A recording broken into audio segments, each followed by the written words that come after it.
wonderful week so far, and an even better Friday. We're here on the breakfast buffet with champions here on Friday, 6 a.m. Pacific time, 9 a.m. Eastern time. Today it's going to be a byoq here with David Meltzer in the breakfast with champions. So if you'd like to ask a question to David, please feel free to raise your hand at the bottom there. Hopefully we have that open, and then you can use the back channel. Just back channel me, and we will aim to bring you up. So we've got an hour of live Q&A here on Clubhouse, on Instagram Live, on David's free Friday training he's been doing for the last 20 years. So everywhere there's going to be questions coming in. So we're really excited to have everybody here. And Dave, we'll start with the first question on training. The first question is, when cold calling, what is the most statistically successful way to stimulate interest? Well, first of all, when cold calling, I want everyone to spend the majority of their time practicing getting people to call you back. So 80% of the opportunities are lost because people don't practice the most important part of cold calling, which is to get people to call you back. When you are cold calling, only two things can happen. The person can answer and the person doesn't answer. And so you have to be prepared, because the majority of the time, overwhelmingly, is when people don't answer. And the only goal you should have when someone doesn't answer in person, on the phone, via email or media, traditional or social media, is to be an expert at getting people to call you back. If you remain the exact same in transitioning interest or sharing a vision, if you remain the same in managing and developing that vision statistically, you can increase, double, triple, quadruple your productivity, your success, by simply getting more at-bats, by getting more people to call you back. And I know the next follow-up question to that is, how do you get people to call you back? Well, one, you need to practice. You need to have credibility and emotional attachment in a very short amount of time to stimulate or compel somebody to get back to you. And the way that I try to increase my statistical success is to get people to be back to see what I can do for them. So a lot of times I take the approach of a customer, and when I leave a message saying, hey, I want to, or I am interested in you, in what you do, in what you sell, because I am. I'll buy anything. I'll leave a message with someone just saying, hey, Amelia, this is Dave. I want to buy your stuff. She'll call me right back. And she'll call you right back. And guess what? I will. I'll buy anything at the right price. But it allows me to go ahead and ask those crucial questions about what they're doing today, what they like about it, what they don't like about it. And I can adhere and align what I'm doing with what they're doing by seeing how I can be of service or value to what they're doing, and ask them, oh, would it help you if I did this for you? Would it help you if I did this for you? Or I may actually be interested in being a customer, client, and channel partner of theirs. And then that's the perfect tee up for me to hit it out of the park and say, hey, in person, on the phone, via email or social media, do you know anyone that can help me? But you got to practice getting people to call you back. That's the secret of cold calling, that preparation and practice. The more calls that you make. I had a real estate kid, bankrupt, come to me and wanted some coaching and advice. And I told him, hey, let's reverse engineer what it takes to be a millionaire. How many houses do you have to list to be a millionaire? It was 3 a month. I said, okay, we need 3 listings. How many houses do we have to knock on doors to find pocket listings, new listings, and familial relationship and friend listings? How many is it? And we came up with 50 today to start. And to this day now, 4.5 years later, he's making $3 million a year, and he's still 7 days a week, knocking on a minimum of 50 doors a day, 7 days a week. Great question. If anyone wants my guide on getting people to call you back, just email me. I'll be more than happy to send that to you. It's david@dmeltzer.com. It's in my bio on all these different platforms, but it is the superpower of sales. Thank you, Dave. Practice getting people to call you back. Such an important lesson. Okay, we've got a question here on Clubhouse from the one and only Craig Siegel, and then we'll be taking a question from your Instagram Live. So, Craig, if you can please unmute yourselves and welcome to the Clubhouse. Good morning, everybody. Happy Friday. Fundy Bundy, unbelievable nickname, Dave. I love it. Almost as good as the articulate alligator. It's so good to be here with all of you today. Dave, I guess my question for you is, in regards to gratitude, I know it's very trendy these days, and it's very cliche. Everyone wants to talk about gratitude, but the way you describe it is really special. You say, in regards to it being a superpower, it's not just that the glass is half full, it's overflowing. How deep do you have to get when you actually buy into changing your perspective on everything that happens? Specifically adversity, as you like to say, it's propelling us somewhere else. All right, Craig Siegel, the Eagle. Him and I have many of our rhyming names for each other, as we have the spiritual starfish as well on board here. But here's the interesting thing about gratitude. I study physics, quantum physics, and metaphysics. I surround myself, I'm on the TLC, the Transformational Leadership Council, with Canfield, Asseroff, Deepak, the world thought leaders. And what's so interesting is sometimes I get deep into the depths talking about time, space, and gravity, and people are like, what the is he talking about? But more than not, the number one thing that people will thank me for is teaching them to say thank you. At its core, we need to program our conscious continuum. We need to program our conscious, subconscious, and our quantum being, our genetics and energetics, right? There's no accident that genetics falls within the context and the wording of energetics. But we need to program ourselves to find the light, the love, and the lessons. And if you can learn to love everything. Now, you don't have to learn to love everything. You don't have enough time to learn to love everything. But you should at least evaluate, energy evaluation, evaluate those emotions, the energy and motion that you're going to take in order to effectuate learning to love something. And at its simple beginning is to say thank you before you go to bed and when you wake up. But as you evolve in this conscious continuum of gratitude, you start changing your faith that everything is overflowing, that there's more than enough of everything for everyone, that you have faith that when pain, struggles, setbacks, failures come about, that it's going to propel you to a better place, a better situation. Gratitude is the secret sauce of life. If you have the power of meaning and finding the meaning in what you see, and you can determine quickly whether you want to spend the time on something that you may not innately love, that you may not innately be able to find the light, the love, and the lessons in, then you can determine whether or not you're going to love it or not, or just let it fall away or fire it from your life. And so many people just ignore what takes about 0.1 seconds and is completely free. Simply saying thank you. Simply looking for the superpowers in other people, looking for the light in other people, instead of looking for what other people want for you, instead of looking for what's missing in your life, what you don't want, start looking for the superpowers, the light. Look for the lessons in what you're doing. And that allows you to have peace and control and happiness in your life. It is the world of abundance. You are no longer a victim. Nothing happens to you. Nothing happens for you. So you don't live in a scarce world where you have to buy things to make people happy and buy things you don't need and impress people you don't like. But you yourself can find light in everything. Last thing real quick, Craig, because I use food as a great analogy to this. I went to the Del Mar Fair in San Diego, and as all fairs have, besides Ferris wheels and pigs and chickens and all of those things, they have unbelievable unhealthy food.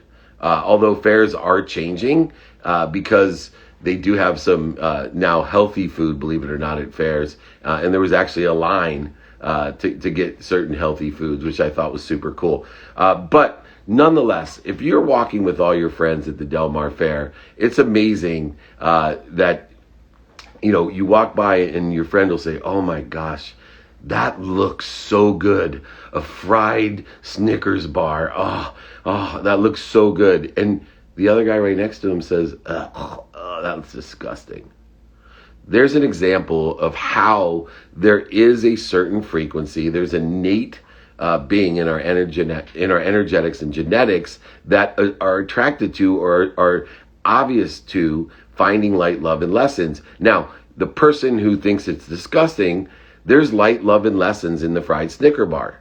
And they have to make a choice. Do I want to spend my time figuring out how I can learn to love the fried Snickers bar, or should I walk over, to the Impossible Burger bar over there, and because I innately am attracted to and a love and are already aligned with the light, the love, and the lessons. We can do that with everything. You just have to be aware of what your genetics and your energetics are attracted to or like, love, and have found already, and make a quantitative time decision whether or not you're going to take the time to find it. And it's okay if you don't want to, then just let it fall away. Now, if the fried Snicker bar bleeds you, then you can fire it from your life. And you can say, oh, I tried it, I got sick, this is bleeding me, I'm never ever going to have it again. I don't want to find the light, the love, and the lessons in it. And I'm not going to continue to make myself sick until I can figure out how not to make myself sick from the fried Snicker bar. And the way we do that is to start with the baby steps. Say thank you before you go to bed. Say thank you when you wake up. For 30 straight days, I promise you, your life will change. I promise you. Email me if you can do it. Send me a thumbs up every day. I'll be your accountability partner because it changes your life. Like I said, I have studied physics, quantum physics, and metaphysics. I have been around the world thought leaders. All of us agree that gratitude is the most powerful thing to change your life. Now, here's the sad thing, Craig. By tonight, with all the credibility that I have and the others have about gratitude, all the things you've heard and experienced about gratitude, the true potential of gratitude, by tonight, half of us won't say thank you. By tomorrow morning, another half of us won't say thank you. And within 3 days, most of us won't have said thank you again. We get that far in our own way. This is the simplest, cheapest, fastest way to change your life. Say thank you before you go to bed and when you wake up. Find the light, the love, and the lessons in everything. If it bleeds you, fire it. If it doesn't feed you, figure out how, in what direction and degree you're going to let it fall away. And if it feeds you, like that fried Snicker bar may, or the vegan Impossible Burger, then go ahead and indulge and feed it. Thank you so much, Siegel the Eagle. You're on absolute fire. You can't be stopped. And just to piggyback on that, I've been really working on mindfulness and being present. And it's so true. When you change your perspective, literally the whole world changes. And we have the opportunity, each of us, to do that with gratitude. But just like anything else, it requires conditioning. I think we'll touch a little bit more upon this tomorrow morning on the Paradigm Shift. You're on fire.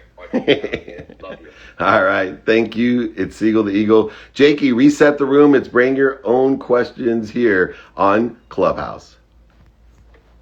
It is Bring Your Own Questions here on Clubhouse. Thank you, Dave. And as you said, you got to find the light, love, and lessons in everything that you do. So we are here at the Breakfast with Champions, the best place to be on Friday morning and just about every morning at the 6 a.m. Pacific time, 9 a.m. Eastern version of the byoq with David Meltzer. So we'll be taking questions here from David's Friday training via Zoom, Instagram Live, and then, of course, the most important here on Clubhouse. So if you'd like to come up to ask a question, we've got about 45 minutes left.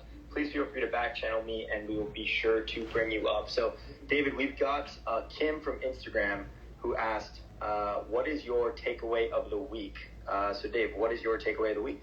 My takeaway for the week is don't take for granted that which other people are wishing for. I was blessed to speak in Chicago last week with Mike Tyson, Badu, a whole bunch of heavyweight champions. And after I got off stage, as I walked, a woman collapsed and she was breathing very heavily.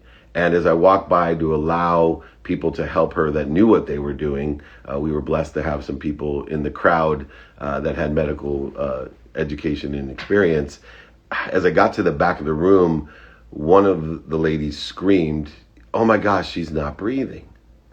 And the entire room went quiet. The entire energy shifted in the room. I turned towards the wall, started to pray, to try my best to heal or create any type of healing to that interference. And, in 2.5 minutes, they got her breathing again. Performed CPR, and the paramedics came, rushed her to the hospital, and I'm glad to say that she's okay.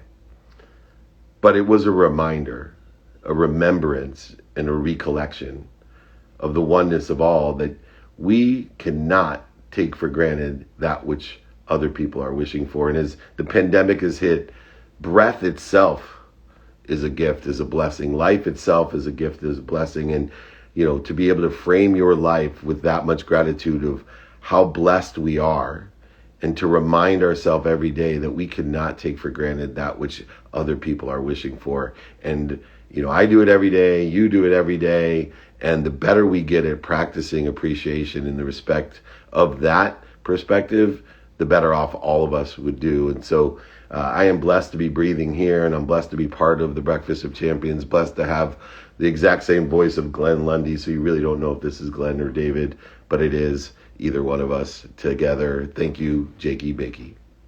You're like my alter ego. You're like my Batman. I'm your stunt voice. So when Glenn's flying around the world partying, I'm on here all the time. This is Glenn Lundy. That's awesome.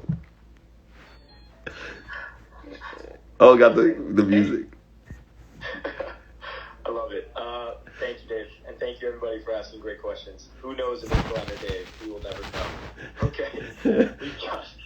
We've got Mike M., who's here on Clubhouse, to ask a question. Mike, you can please unmute yourself, and welcome to the Clubhouse. Good morning, everyone. It's Mike Mamola, Dave, you, and Glenn. Despite how well I know both of you do sound eerily familiar and similar, it is scary. So, Dave, working with you as long as it's close, comes back to me is your lesson about the legs feed the lion, right? And we have to focus on that leg, the first leg, the strongest leg, and then the others. But elaborate on that for the audience on what that means. And the follow-up to that question, which I don't think I've ever asked you about it, is how do those legs change over time? What is the strongest leg at one point in your life might then be, and we, as we begin to develop other relationships and businesses and things. So I'd love for you to elaborate on that if you could. Absolutely. And it relates back to what we were just talking about in the spectrum of feeding, right? We want to feed that which feeds us. We want to let that which falls away that doesn't feed us. And then if it bleeds us, we want to be very aware and disciplined of firing it from our lives. 80% of our time, Mike, is spent on things that bleed us. 80% of our time in business, whether you're a Fortune 500 or a startup, 80% of our time is spent on things that bleed us, on our smallest clients that take the most maintenance. It's amazing. In our personal lives, we give the most attention to the troubled child. We give most attention to the relationships that are not healed. And 80% of our time is almost wasted if we decide to fire it from our lives, or at least let it fall away and redirect that attention back into the legs. The legs feed the lion. We want to make sure that we're putting our attention and intention into those that feed us. And we do that too with careers and side hustles, etc. I tell people all the time, they'll say, I'm so unsatisfied at my job. I'm looking to do something else, but I can't afford to because I get, no. Lean in, feed that which feeds you, the job that you can't find the thoughts about purpose in. Lean into it, because if you lean into it, you'll get better at it. You'll find more joy, more purpose in it. You will have more time and opportunity that eventually may shift and transition into your new legs. And this has happened to me so many different times. I'm so blessed. I had no idea that my career would lead me to, TV shows and movies and podcasts and, speaking. And it was just a hobby. And the more I leaned into sports marketing and sports agentry, the more I leaned in. And I'll tell you, when I was running Lee Steinberg Sports and Entertainment, it was a very difficult position because everybody dreamed about having my job, and it was hard. It wasn't fun. It was so many aspects of it were not aligned with my purpose or where I had grown. I'd outgrown that job. And, the glare and the glare and the glitz and partying and all, I passed over that. But what I decided to do was I was going to lean into it. So I had more time and more opportunities and more options to develop new legs. And now I lean into the other side, and the sports marketing and agentry is a hobby. And I've created and been able to scale all of those different things as well and remove myself from that in which used to feed me. Now I have these whole new legs. So if anyone feels stuck right now, I always tell them, look, get stuck getting stuck. Let the legs feed the lion. Lean into what you do. Find the light, the love, and the lessons. Take the time to learn what you do. Get better at it. Get faster at it.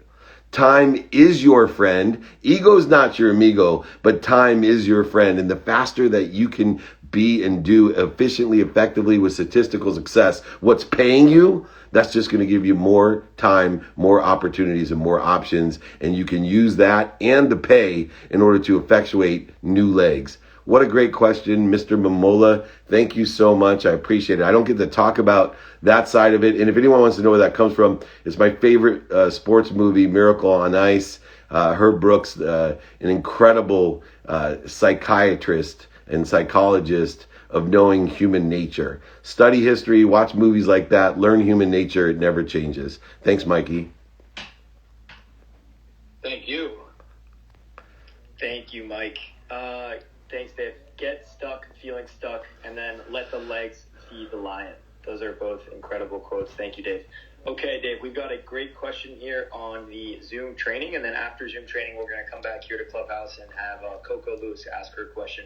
So on Zoom, the question is, it's from Don Marty. He says, how to make decisions when both decisions seem like the best choice. I love that.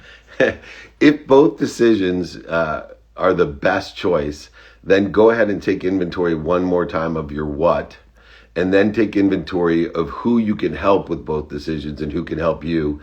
And then on the how side, do an analysis of productivity of both decisions, of how productive you can be and will be. Check and see the accessibility of each decision, how accessible it renders you to others, and how are you accessing what you want, which you took inventory of. And finally, utilizing the great chain of feeding and the power of gratitude, use that lens as well to find the light, the love, and the lessons to see which one's going to allow you to expand and grow. And you will be able to decipher which one's more important to you if you do the what, the who, the how, and you will be able to make a decision now and then apply your why. Don't look for the why in it, apply the why. Those 5 daily practices I have been living by. It is the secret sauce that I've utilized to make more money, help more people, and have more fun, to elevate others. Always available to everyone with my books. Please grab the 5 daily practices from me. I will send them to you.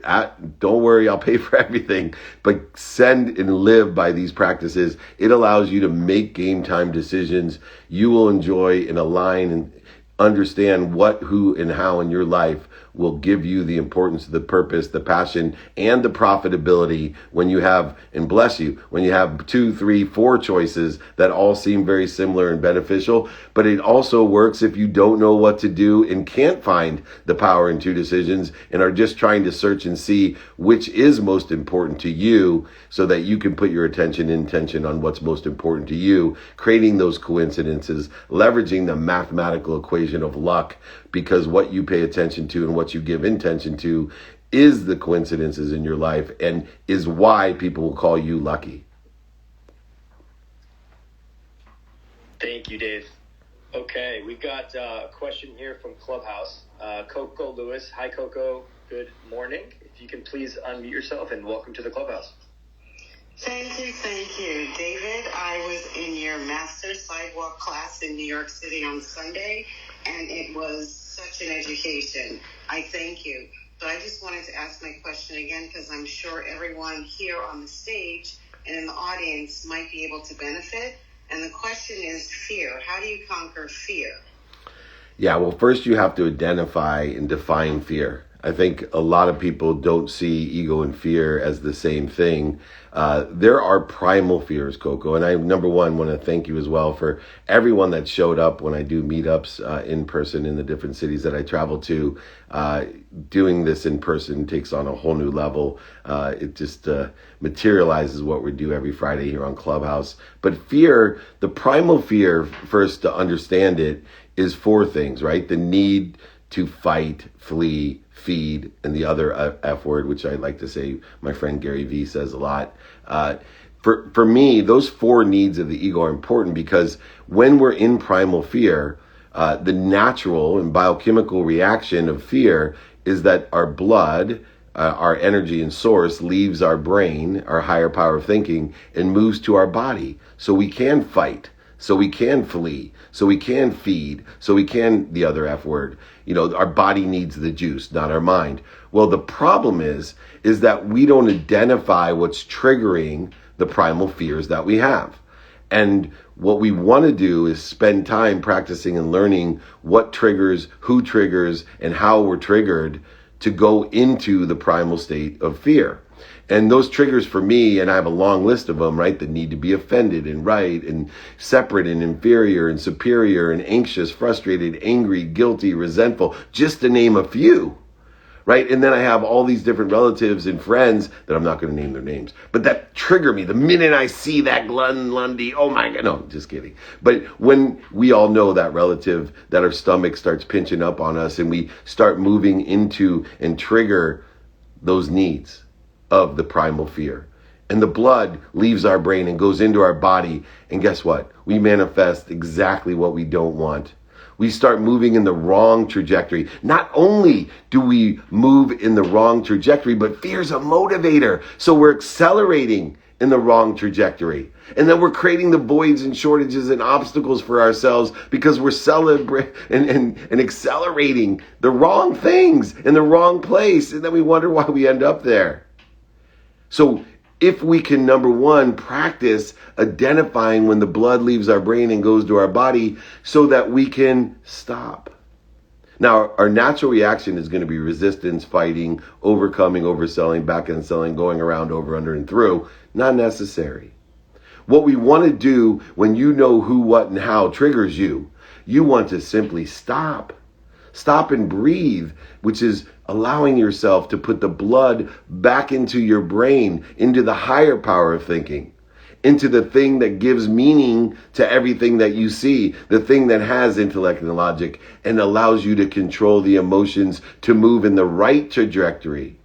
See, when you can identify what triggers, who triggers, and how we're triggered, we now can stop the fire. Because when you're triggered, your mind, your body, and soul are on fire.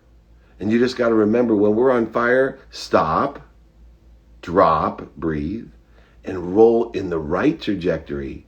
Create efficiencies, effectiveness, and statistical success in your life by moving towards what you want, angling towards what you want, enabling yourself to identify the pain, the setbacks, the failures, the voids in order to propel you to a better place, a better situation, or make your situation better, allowing yourself to look inside of you for what you want outside of you. When we can do this as a serious practice, part of those 5 daily practices I have is that ability to start identifying what and who and how triggers the primal innate being of fear, the motivator that will accelerate us in the wrong place, in the wrong direction. Instead, we are going to identify what puts us on fire and allows us then to stop, drop, and roll. Thank you so much, Coco. I hope that answered your question. Thank you. Excellent. Amazing. Thank you for your question, Coco. Much appreciated. We are here. I'm just going to quickly reset the room. We are here on the Breakfast with Champions at Friday, 6 a.m. Pacific time, 9 a.m. Eastern time for the byoq with David Meltzer. Thank you, everybody, for your incredible questions. We've got about 29 minutes left before we get into the second half. Please take a quick second. Follow the people next to you. Follow the people on stage. We're really trying to create an incredible community here where everyone is supporting each other. So we've got David Zapata, who will be asking a question on Clubhouse. But before that, Dave, you've got a question from Instagram Live. And that question is, do you have internships available? And if so, what do you teach the interns that work for you? Yeah, I've been have a huge intern program for probably over 30 years now. And I teach my interns only 4 things. And I know it's disappointing, especially when I was running the sports agency. I'd have all these interns coming from all over the world to intern with me. And we do 90-day internships to teach these 4 things. And they would look at me going, "You're not going to teach me to be a sports agent?" Well, what I'm going to teach you will allow you to be whatever you want to be, to allow you to be everything you want to be, allow you to have the ability to be what you must be. And those 4 things were 1, gratitude, which we talked about earlier. 2 is forgiveness, because what I want to do is shift the paradigm of thinking from I want to go get rich, I want to go get healthy, I want to go get worthy, I want to go be happy. No, you don't. You already are. And through forgiveness, what we can do is shift the paradigm to understand you already are happy, healthy, wealthy, and worthy. What are you doing to interfere with it? And I'm going to give you these empowered values of gratitude, forgiveness, hold you accountable is the third one, to teach you accountability, to give you complete control of the situation, meaning that you have attracted everything into your life, and your duty, responsibility, and activity is simply to find and seek the light, the love, and the lessons in it. So no matter what's happening, we're not going to live in liability. We're not going to blame everybody else, live in shame, and justify what's going on in our life with no control, only chaos and change around us. We're simply going to take control and know that we have control of our mindset, our heart set, and the activities that we get paid for and don't get paid for. And simply by taking accountability through gratitude and forgiveness, we now can learn the lessons faster. You attract everything to yourself. What are you going to learn from it? And if you do so, you will be an effective communicator. And an effective communicator is someone that can clear the interference between them and the greatest source that has ever been created, the greatest source of light, love, and lessons, the source that gives us enough power in our pinky to light up all of Manhattan. When you realize that, you should have your entire mission of clearing that interference. So why? So through forgiveness and gratitude and accountability, we can appreciate what we've received and give it away without interference to others. Living in the world of abundance of more than enough of everything to everyone. Having faith that the pain, the setbacks, the failures that we experience are just lessons so that we can propel ourselves to a better place, a better situation, or make our situation better. In other words, these 4 things that I teach during my internship will live and empower you to live, and to elevate others to live and empower others to live an inspired life. Not just motivated, right? Motivation, fear can motivate us. It can get us up, get us back up, get us started, get us restarted. But I want everyone to live inspired, in spirit, allowing life to come through you. You see, life longs for itself. Allow it to come through you for others. You don't know what you have until you give it away. That's why you don't give to receive. You receive so you can give. And what stops you from receiving is the interference that you have created by the triggers that create the fear. And when you realize that there's simple 5 daily practices with these 4 values, gratitude, forgiveness, accountability, and effective communication that create inspiration, using the what, the who, the how, the now, you are now able to apply the why and live a fulfilled, passionate, purposeful, and profitable life, having everything that you want by giving others what they want. That's the secret sauce of the internships. That's what I teach. Anybody out there that wants to come and intern with us, I would be happy as long as you're game to learn those 4 values and the 5 daily practices. I promise you, no matter what profession, career, industry you want to get involved with, these are the fuels to success. Thank you, David. And as Dave mentioned, if you want an internship, just feel free to email David. It's david@dmeltzer.com, david@dmeltzer.com, or any other way to get in touch with David. We'd love to follow up about the internship. Okay, we've got incredible questions. Thank you, everybody, for asking on Clubhouse and everywhere that David is live right now. So, Dave, you got a question here on Clubhouse from David Zapata. David, if you can please unmute yourself, and welcome to the Clubhouse. Good morning, everyone. Thank you very much. David, a pleasure, and I'm grateful for the opportunity to learn from you every Friday. David, I'm a new parent. I am in the process of moving states. I am introducing some changes to my business to incite growth. So change is a very strong subject in my life right now. And as you can imagine, it brings a lot of excitement, and also brings fear, brings stress, brings a lot of emotions. And I was wondering if you could share a helpful framework on how to think about taking a step back and thinking about priorities, getting a perspective, clarifying vision.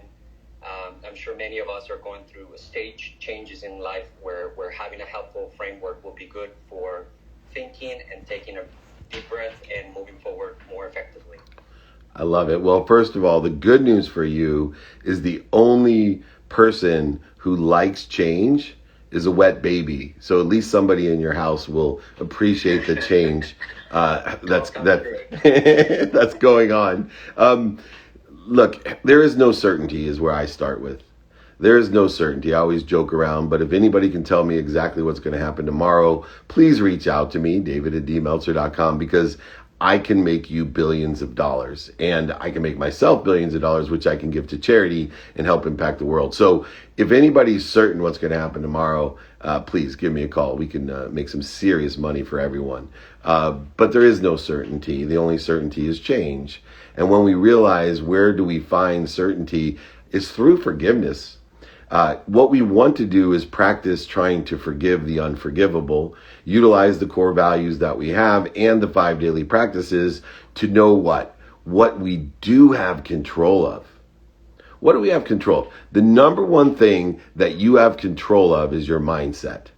You give meaning to everything you see. So you have the ability to say, oh my God, I'm so excited for these changes, or, oh my God, I'm so afraid of these changes. It's horrible. I will tell you, there hasn't been one change in my life that haven't made me better. What do you mean, Dave? Well, that's the meaning I gave it. It's true. Because I gave it that meaning. I lost everything, over $100 million, best thing that ever happened to me. Why? Because I gave it that meaning. I started to look for all the great things that happened after I lost everything. I got healthier. I got wealthier. I got worthier. I got happier. Those are 4 really important things. And losing everything was a catalyst for that. So we have to go ahead and take a step back and say, I have control of my mindset. I have and give meaning to everything you see. I can't find outside of me and all this change what I can't find inside of me. And luckily, I have complete control of what is happening inside my mind. And you talked about the insight. That's exactly what we want to do, is have great insight. They don't call it outsight. It's insight. Look inside of you for what you want outside of you. The thoughts about your purpose will be your purpose. Your mindset is the most critical things to take nothingness and make it a possibility. Then become inspired to make the possibility a probability. Then use discipline, awareness, and strategy in order to effectuate a materialization of the probability into your mindset, your perspective, your reality. The second thing that you have complete control of is your heart set. Now, this is the hardest one, right? You're telling me I have control on how I feel? You sure do. Because anytime you feel on fire, just stop, drop, and roll. Right? Your feelings, your emotions, your energy and motion is critical in order to effectuate maximizing the productivity, accessibility, and gratitude within the context of the accelerated change that you're going through with all those different variables that are changing in your life right now. But the dependent variables outside of those independent variables are your mindset and your heart set of how you feel about it. And so if you're not feeling good about it, then stop, drop, and roll. Put yourself back into the what, the who, the how, the now. Apply the why. Be happy, healthy, worthy, and wealthy. It's so easy when we don't take and look at all the billions of variables outside of us, but instead the univariables, the dependent variables of mindset and heart set, to make sure that we're giving the meaning to what activity we get paid for, activity we don't get paid for in our sleep. We're giving the meaning to everything that is outside of us by looking inside and taking control of our mindset and our heart set the way we feel. And then finally, ask for help. When you're going through an accelerated period of change and you look inside of you at your mindset and your heart set, it's time to ask for help. It's time to say to yourself, who is it? Where is it? And how is it that this person is sitting in the situation I want to be in? They've already paid the dummy tax. They got 4 kids. They went bankrupt. They moved across country or to a different country. They've done this. They've done that. And go to those people and ask for help and say, hey, give me some direction. Because I know the fastest way to get to where I want to be is to find someone that's already there and ask them for directions, utilizing the greatest GPS in the world called faith, radical humility intertwined with faith. Faith that I'm going to end up somewhere better, that faith is the ultimate GPS that won't just reroute me when I'm off track. when I have a flat tire, when I end up in the, I always say the donut shop instead of the gym, but it's going to find a better place for me to be. Imagine if our GPSs in our car not only rerouted us, but told you, hey, no, I got a better restaurant for you. Oh, no, I got a better game to go to. Oh, I got a better place to be. That's what faith will do to you, intertwined with radical humility by finding who can help and who you can help. Utilizing asking for help in the context of the conscious continuum of your values of what, who, how, and now, knowing what's important to you and applying the why to that will resolve and dissolve and disappear all of the things that you're looking outside right now at these changes. And allow your baby to be happy with change and follow suit. You too can be a wet baby and enjoy change by looking inside of yourself, finding the meaning to everything you see, taking control of your mindset, your heart set, and the activities you get paid for, you don't get paid for, and your sleep. This is David Meltzer here on Breakfast of Champions. Great questions, everyone. It's byoq. You bring the questions, I'll bring the answers. Jakey Bakey's moderating for me as always. The young man wakes up early. I don't know how he does it, because when I was 24 years old, I'd still be sleeping or hungover. So thank you, Jake. Special shout out.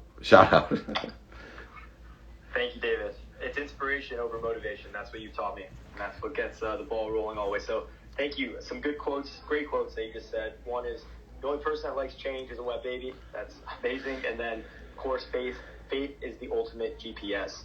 So we are here on the Breakfast with Champions at the 9 a.m. Eastern, 6 a.m. Pacific time edition. We've got about 15 minutes left. Everyone, thank you so much for asking your incredible questions. We're taking questions from just about everywhere, so we love it. Keep them coming. And next up, we're going to be asking Tony Moe to unmute to ask a question on Clubhouse. But before that, we've got a question from Noah, and the question is, what is a referral agreement, and how can we get one? Yeah, I do a lot with the referral agreement. I call it an overlap agreement, and I think more of the flow is disturbed and interfered with because people are afraid to codify help. If I asked all of you, how many times have you helped somebody and not received what you thought was fair? Meaning, you've made introductions, you've networked people, you put great effort into it, but because you didn't ask, because you didn't codify the ask, you ended up getting nothing. And meanwhile, you made the introduction that created millions, if not billions of dollars. All of us, for years, because I'm abundant, but there's nothing wrong with codifying the help that you give and taking a little piece of the pie for the activity that you have in the activity that you get paid for. So I created an overlap agreement, a referral agreement in basics, that says, look, in my life, if I overlap what I'm doing with what you're doing and I can create abundance for both of us, will you pay me a percentage? Right? In my normal course of business is, look, 10% for an introduction, 20 if I close a deal for you. It's that simple. And I've made millions of dollars all over the world by simply asking to codify that. And if people have any resistance, I then just put them down lower on the list of who I want to refer business to, or I just let them know, look, the only reason I want to codify it is because I want to remember all the different deals that I have, number one, to overlap with, and two, I want to remember what I promised. It's not a matter that I don't trust you. It's a matter of I want to remember you and remember what I promised to do. And so I created an overlap agreement where I have hundreds of different overlap arrangements. And some, it's amazing. Some come about, in 10 days, 10 weeks, 10 months, and some in 10 years. For whatever reason, probably because the economy is thriving so much and whatever, I had 3 different opportunities of 7 and 8 figures come back to me from 9 and 10 years ago. Some in which I had to go look up what the agreement was and effectuate it. They came to me and they were so grateful. And some of these people were on the edge of bankruptcy. So have an overlap agreement. I share it with everyone. You can just cut and paste out my logo, put your logo in, change your name onto it. I'll give you a Word document. So reach out to me. Have overlap agreements for everything that you feel that you can do to help other people. Nobody's going to deny the fact that you're entitled or you're part of being and creating opportunities that can quantifiably create revenue. Share in the success. Amazing. Thank you, David. We've got an amazing person here on Clubhouse, Tony Mo, here to ask a question. So, Tony Mo, if you can please unmute yourself and welcome to the Clubhouse. Thanks, Jake. Hi, David. Hello. First, David, thank you for being such a kind and compassionate and genuine person.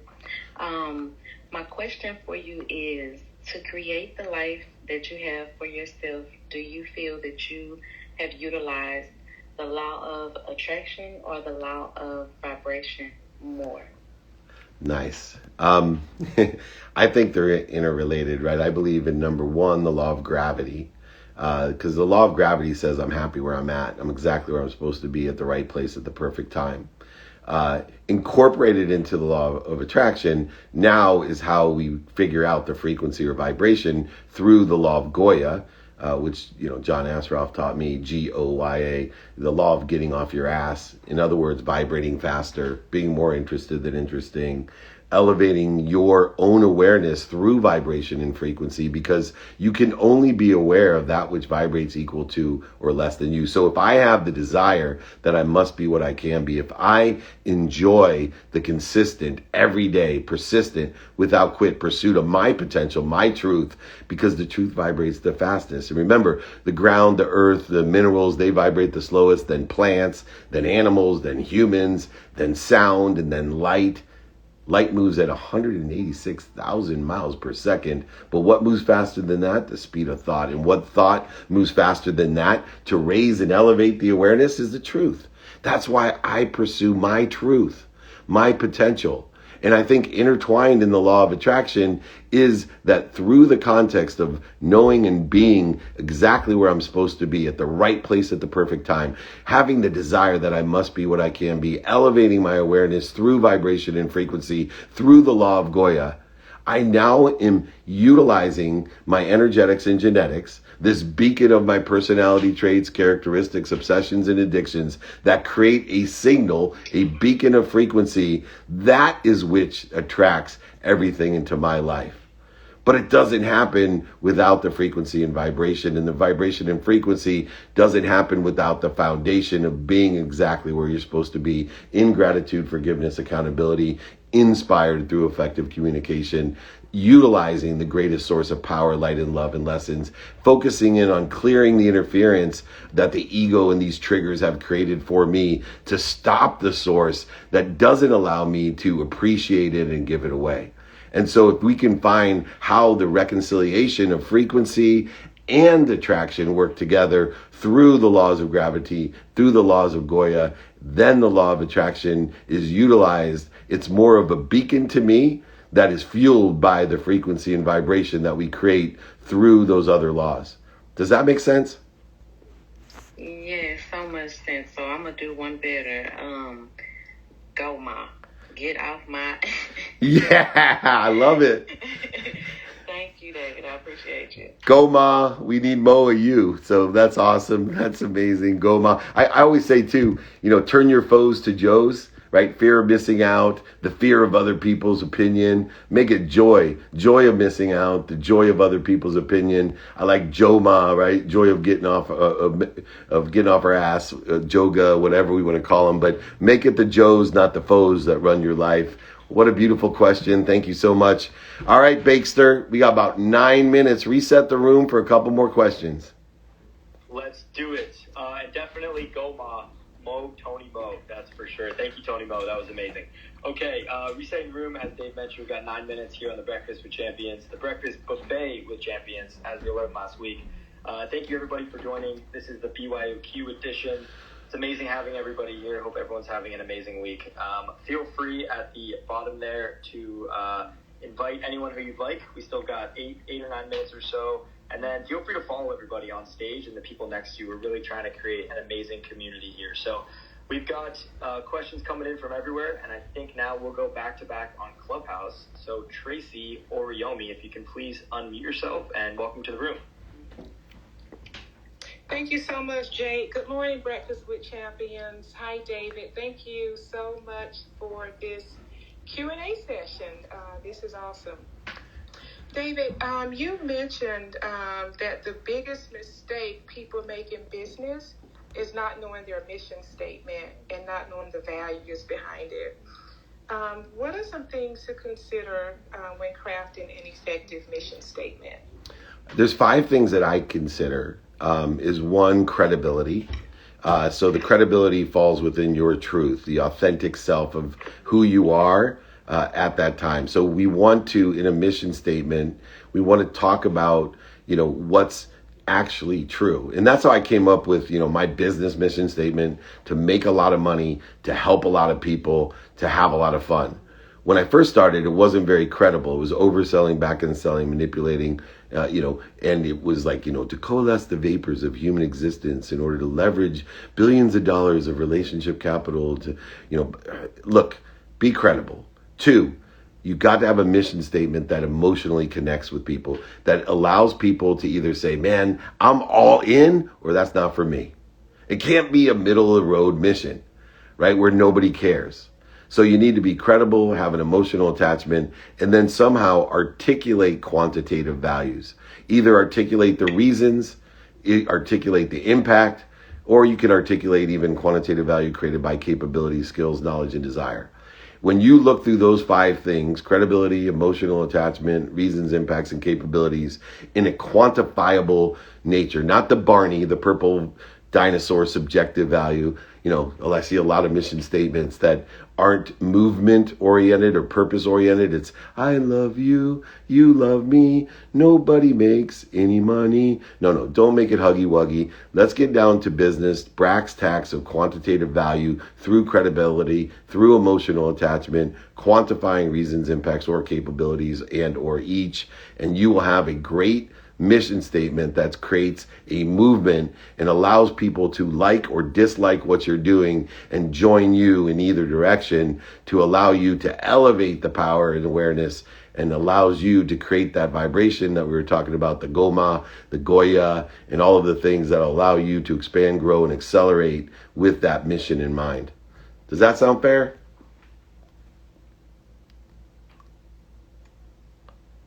I'm sorry, I was on mute. Yes, it does. Yes, it does. Thank you so much. Thank you for joining. Absolutely, because I'm a financial educator, and I educate women about money and how money works. And 80% of women are broke within 2 years of retirement, and 75% of women have to get some type of social benefit after a divorce. And there's just so many statistics out there about women and money. And that's part of my mission, is that I want women to be financially secure and to own their financial impact. So I'm working on my mission statement. So thank you so much for that. I really appreciate it. Awesome. And reach out to me. I'm on, Marshall Falk and I do about once a month. But we're on the same mission in financial literacy education and would love to partner with you. So reach out to me. We'd love to learn more and how we can assist in, such a critical and crucial thing. It used to be, 75% of all athletes went bankrupt for 2.5 years.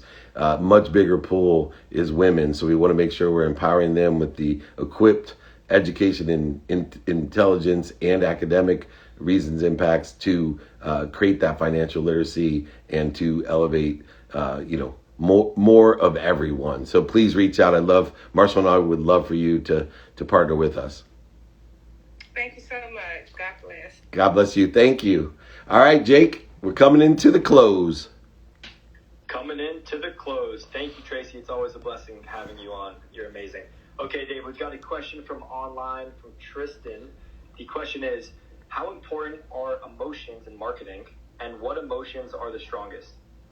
Well, Maya Angelou said it best, right? People don't remember what you say. They know how they felt. And that's more true in marketing than anywhere else. People buy on emotions for logical reasons. So emotions are critical. That's energy and motions. We want to evoke, like I said earlier, someone saying, man, I love that fried Snickers bar, or I hate it. We don't just want them walking by and not noticing it. And so understanding emotion and how we get that emotional tie in marketing is simply through raising awareness of understanding what people do today, and then understanding what they like and don't like about it that will move them emotionally to remind them how they felt. So How do we feel things? Well, initially we feel things through our senses. So we have to have the right eye appeal, nose appeal, ear appeal, mouth appeal, and touch appeal. If we can have all five, it's extraordinary. But even if we're just utilizing one of the senses, the capability of inputting information into our subconscious and our unconscious, which will then contribute to the way that we feel, escalating and elevating our chances or statistical success of making a sale or creating a community or a movement within the context of what we want, an idea, a possibility to probability to make it our reality. Emotion is what does it. The energy and motion. And so we have to figure out, how do we appeal to what people like and don't like with the five senses in mind in order to effectuate. And one of the things that does it, believe it or not, because of the size, scope, and scale of the audience, is consistency. People overlook consistency. They don't work within the aggregation and compound interest of the senses. They think that I can just put out the best tasting thing one time and you'll be hooked.